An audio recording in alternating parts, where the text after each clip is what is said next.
राष्ट्रवादीला अर्ध खातं देण्यासंदर्भात अद्यापपर्यंत कोणताही निर्णय नाही। राष्ट्रवादीच्या बड्या नेत्याची माहिती आहे, लवकरच अर्ध खातं आपल्याकडे येईल। कालच जय पवारांनी बारामतीमध्ये हे विधान केलं होतं। प्रमोद जगताप आमचे प्रतिनिधी या संदर्भातली अधिक माहिती देतील। प्रमोद, काय घडतंय नेमकं?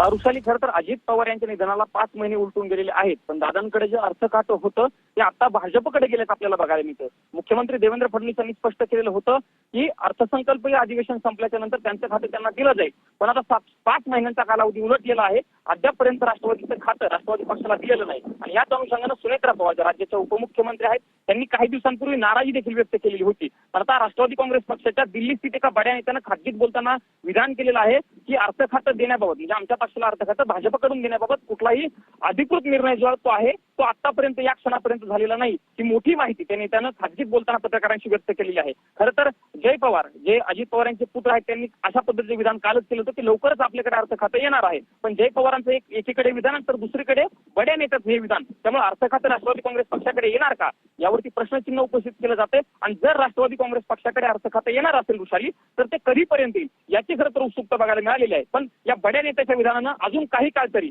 ठीक, धन्यवाद प्रमोद दिलेल्या सविस्तर माहितीसाठी।